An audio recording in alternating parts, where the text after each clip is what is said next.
सांगवी बुजुर्ग येथे जमिनीच्या वादातून शेतकऱ्यांना धमक्या. कारवाईसाठी पोलीस अधीक्षक व जिल्हाधिकाऱ्यांना निवेदन.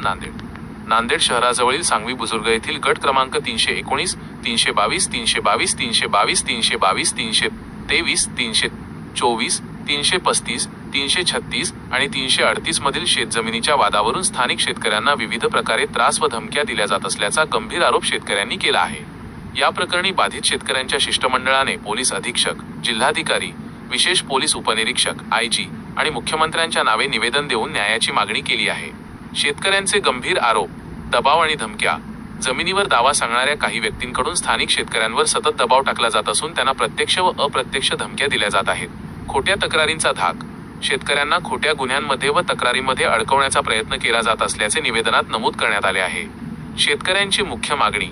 शेतकऱ्यांनी या संपूर्ण प्रकरणाची निष्पक्ष आणि निपक्षपाती चौकशी, अनबायस्ड इन्व्हेस्टिगेशन करण्याची मागणी केली आहे.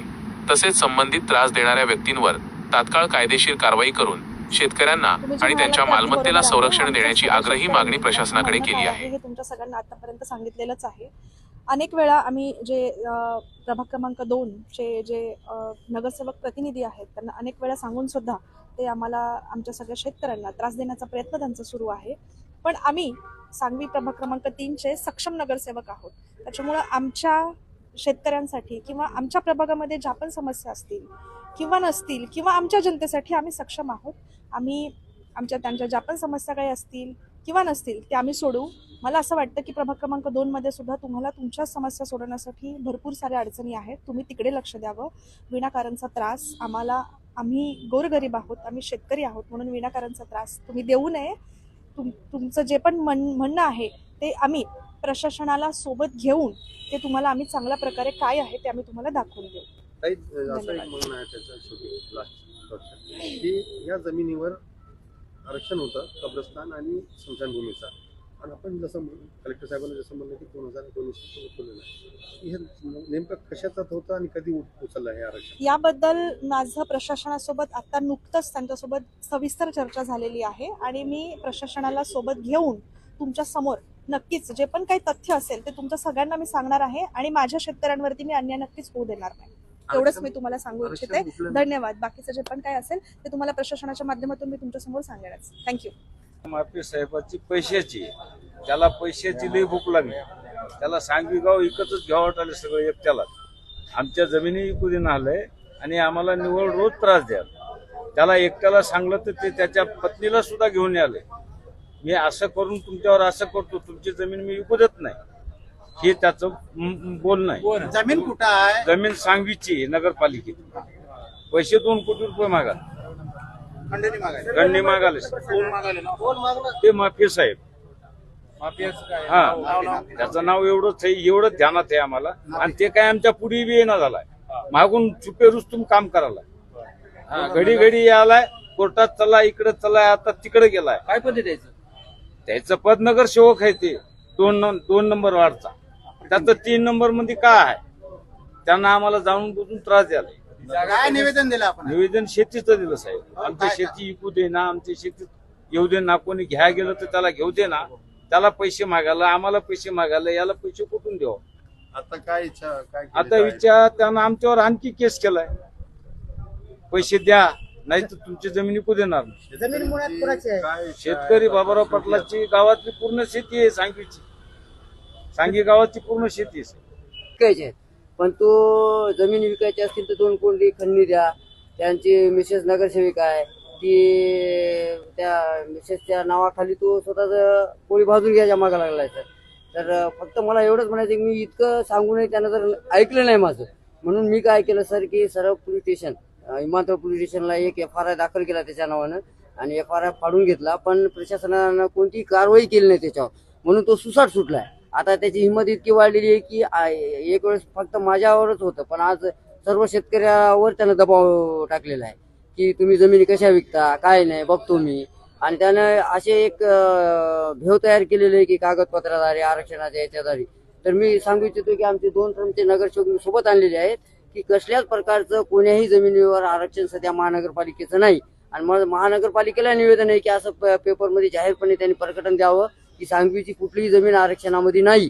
तरी पण महानगरपालिकेचे अधिकारी काही बोलायला तयार नाहीत आणि हे नाफे त्या गोष्टीचा पूर्णपूर्ण फायदा घेऊन शेतकऱ्याकडून प्रत्यक्ष खंडणी वसूल करण्याचं काम करीत आहे आणि यांचा कुठलाही कसल्याही प्रकारचा चांगला बॅकग्राऊंड नाही. हे गुन्हेगारी प्रवृत्तीचे लोक असे जर नांदेडला तयार झाले आणि महानगरपालिकेत जर गेले तर महानगरपालिकेचं लई लवकर वाटोळ होणार आहे. त्यासाठी माझी विनंती आहे महानगरपालिकेला की आपण अगोदर एक पत्र काढून सांगवीवर कसल्याही प्रकारचं कुठलंही आरक्षण महानगरपालिकेचं नाही असं जाहीरपणे महानगरपालिकेनं सांगावं आणि शेतकऱ्यांना एक धीर द्यावा ही माझी कळकळीची महानगरपालिकेला विनंती आहे.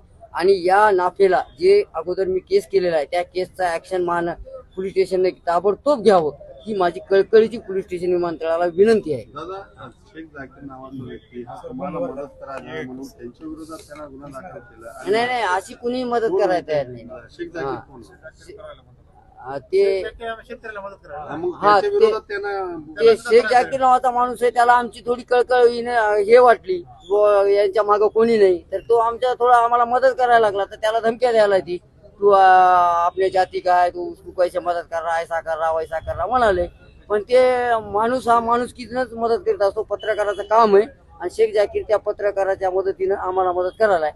आता याची जातीच्या आधारे किंवा आरक्षणाच्या नावाखाली हे असं दादागिरी चालू आहे. आता ही दादागिरी ताबडतोब बंद करावी हीच माझी तर आम्ही आज जिल्हाधिकारी साहेबांना सांगितलंय मी सरळ सरळ की बुवा साहेब म्हणलं मी FRI फाड माझ्यातर्फे जे प्रशासनाला करता ते मी केलं. जर प्रशासनाने याच्यावर योग्य तर कारवाई जर नाही केली तर आत्मदहन करण्याशिवाय मला पर्याय नाही आणि मला आत्मदहनाची परवानगी प्रशासनाने द्यावी ही माझी कळकळीची विनंती. किती दिवसाचा अल्टिमेटम? आम्ही 8 दिवसाच्या मध्ये अल्टिमेटम दिलेलं आहे त्यांना. तर 8 दिवसात ही कारवाई झाली तर ठीक आहे नाही तर 8 दिवसात आम्ही सर्व शेतकऱ्यांसमोर येऊन आत्मदहन करू. एक आत्महत्येची मागणी जिल्हाधिकारीला केली, SP साहेबांना भेटलेली आहे. काय मागणी आहे? सर्व शेतकऱ्यांनी केलेली मागणी.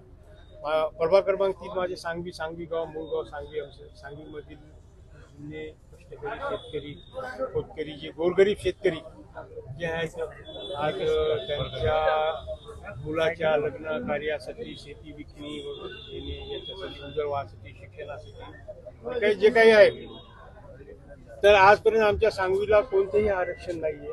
आज 2019-20 मध्ये पूर्ण गट नंबर जे आहे ते 2-3 जे गट नंबरवरचे नाफे ताजी काहीतरी नाव ऐकलेलं आहे मी. तर या संबंधित व्यक्तीने आमच्या शेतकऱ्यांना सर्व त्रास दिलेला आहे की बाबा तुम्ही जे कोणी सौदा करत असेल त्याच्या आडपटी येऊन सौदे वगैरे करण्यासाठी रोख करत आहे. तर यासाठी आम्ही सर्व जिल्हाधिकारी SP साहेबांना व विमानतळ पोलीस स्टेशनला निवेदन देऊन आम्ही शेतकऱ्याच्या हिताची मागणी करत आहोत व त्याच्यावर कठोर कारवाई करण्यात यावी एवढीच मागणी करत आहोत. पुरी साहेब एक त्याची बायको लोकप्रतिनिधी आहे, नगरसेविका आहे आणि यानं स्वतःला नगरसेवक म्हणून लेटर पॅड वापरतो. त्याच्या विरोधात सर्व पत्रकार बंधूंना माहिती आहे. काल परवाच महाराष्ट्र शासनाने लोकप्रतिनिधीसाठी हे केलं. नगरसेविकाच्या प्रतिनिधीवर कोणत्याही सरकारी कामामध्ये हस्तक्षेप करू शकत नाही ते कायदा काढलेला आहे आणि कोणी असे करू नये म्हणून त्याच्यावरती आज विमानतळ पोलिसांना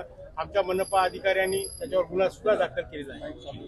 अनेक गुन्हे दाखल असताना महानगरपालिका सभागृहामध्ये आणि आंदोलनामध्ये प्रत्येक सभामध्ये दिसतो आणि तो प्रतिनिधी नाही तर त्याच्यावर महानगरपालिकेवर आपण काय विषय करणार? मी तर संबंधित सर्व अधिकारी कारवाई करतीलच ना. जसे समोर दिसेल मीडियात येईल त्यावेळेस तो कारवाई करतीलच. आपली भूमिका काय राहील? माझी भूमिका असेच शासनाच्या बरोबर सर्व नियमाशी माझी निगडीत